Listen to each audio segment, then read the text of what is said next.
barbaric, brutal, dastardly, heinous, devilish, heartless.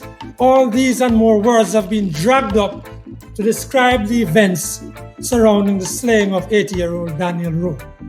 And all of us must rightly condemn it and express our disgust and abhorrence. For we should never become so hardened not to be revulsed by the brutes. This is the 76th episode of the Frankly Speaking Jamaica podcast. We are joined this week by Patrick Maitland, in addition to our treasured contributors, Desmond Richards and Winnie Anderson Brown. Please subscribe to this channel.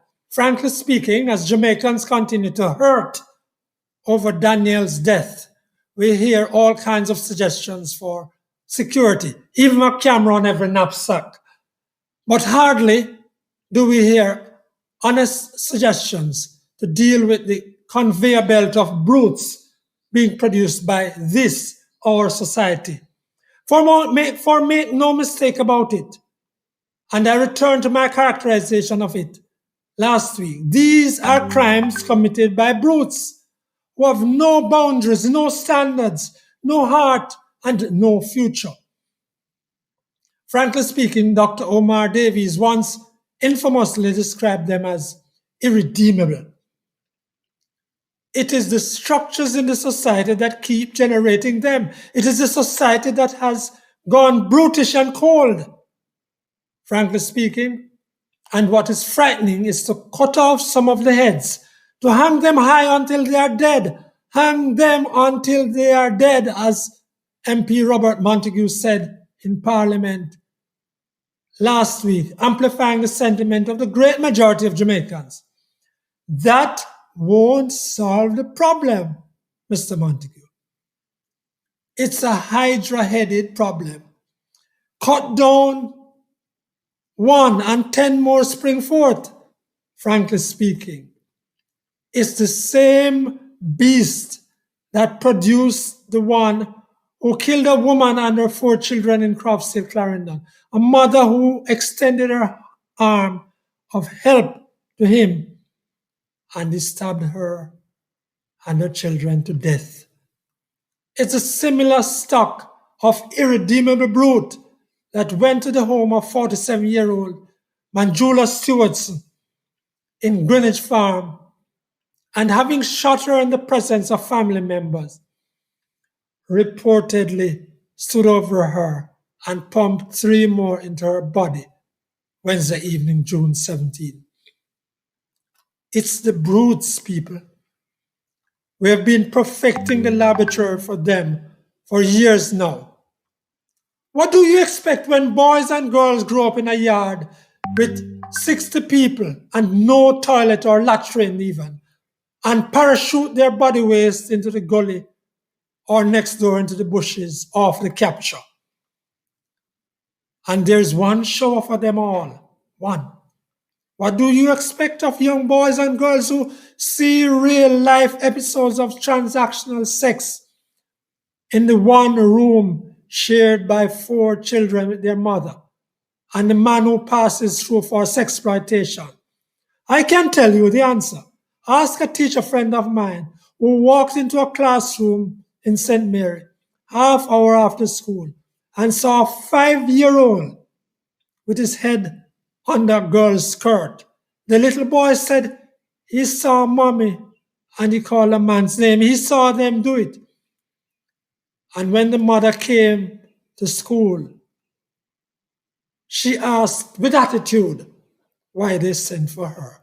What do you expect from the girl, now a mother, and her child, whose mother put her out from she was 15 to earn to get the iPhone for mother and lunch for herself, however she had to get it?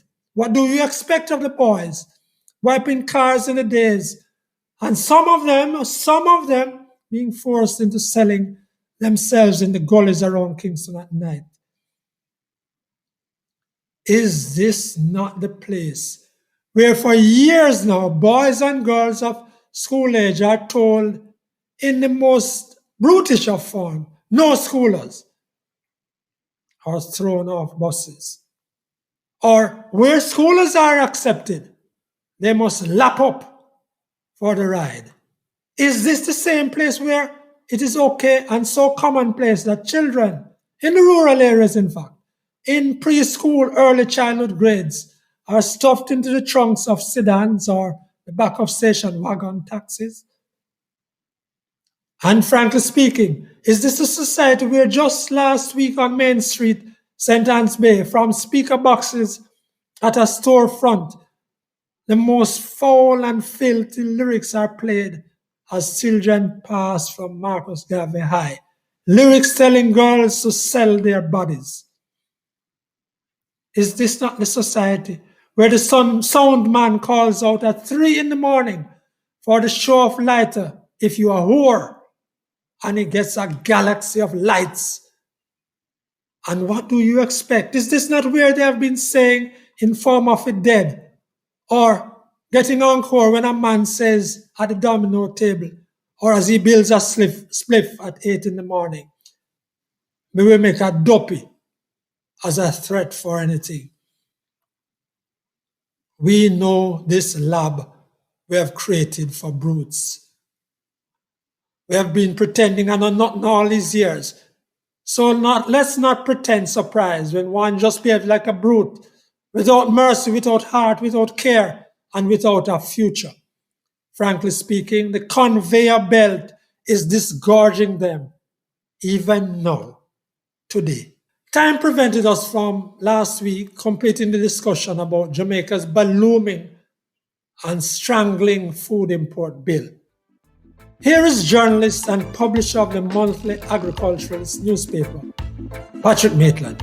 The figures that were released recently by the Statistical Institute of Jamaica shows that Jamaica's food import bill for the year 2022 was at its all-time high, $1.4 billion US. Now, this growing increased trend for food import is really getting out of hand. From as far back as 2010, when the import was $878 billion US, it continues to grow. Even during the pandemic,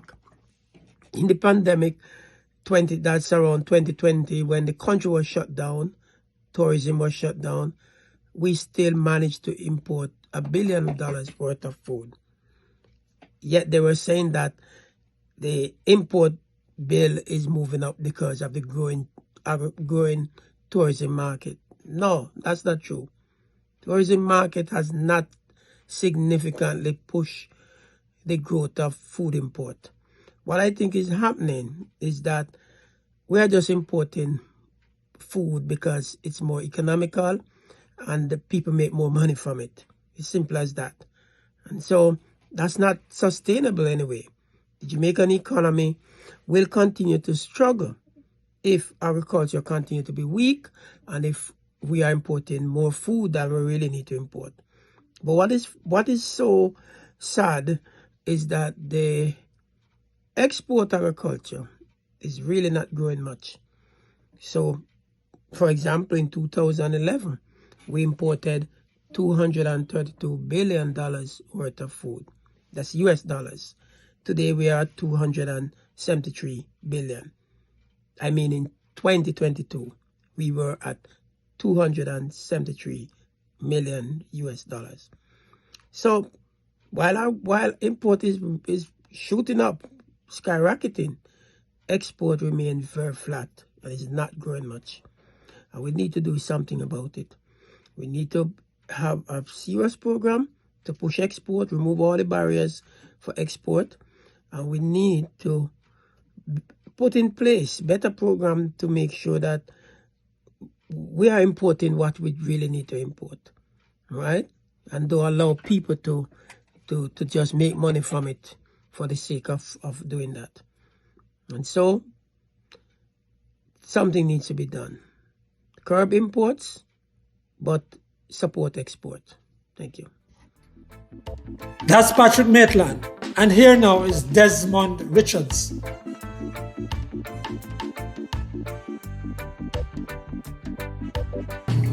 So our politicians are now seen as the most corrupt players in the public sector.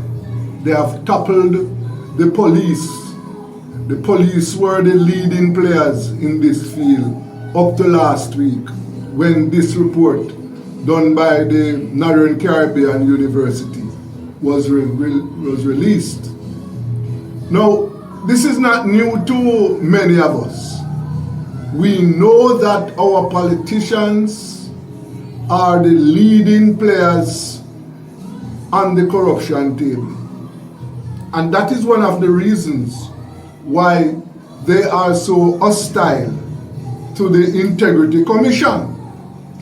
Because as I have said before, that in our history of corruption in Jamaica, the politicians have been the leading players.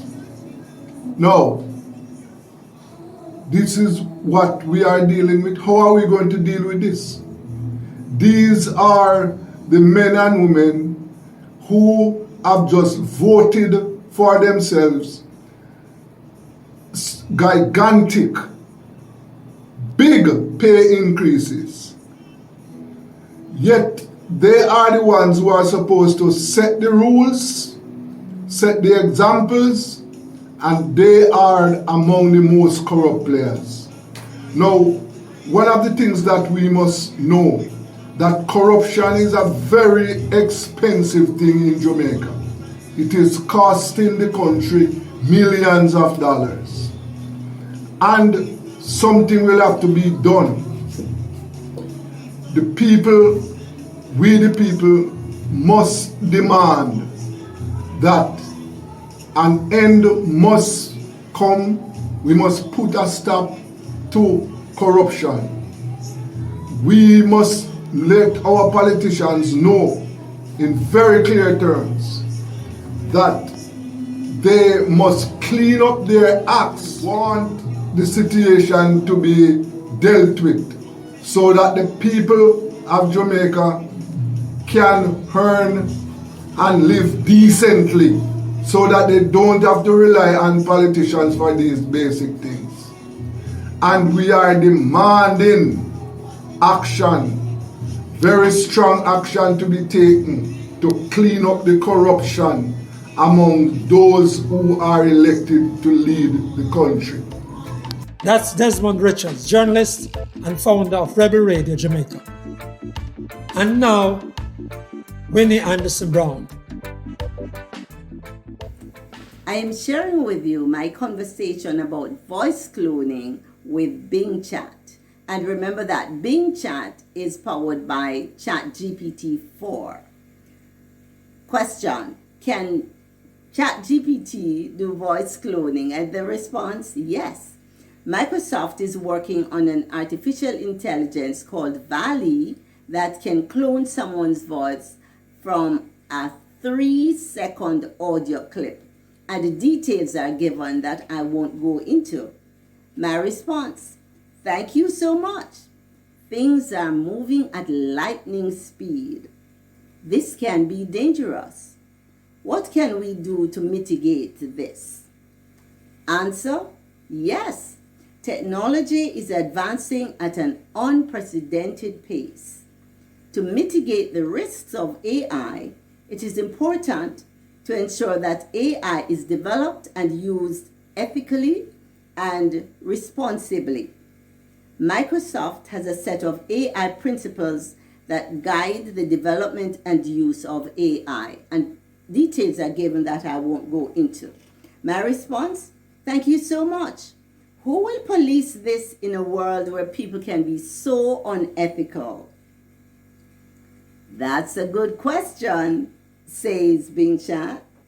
It is important for governments, organizations, and individuals to work together to ensure that AI is developed and used ethically and responsibly. There you go. Chat GPT recognizes that we need to do our part to make sure that AI is used responsibly and ethically. That's Winnie Anderson Brown. educator, and health facilitator. Please like and share this podcast, and if you haven't done so yet, please subscribe. It's easy. Just press that subscribe. On behalf of my associates, Desmond Richards, Winnie Anderson Brown, and guest Patrick Maitland, I'm Franklin McKnight. Until then,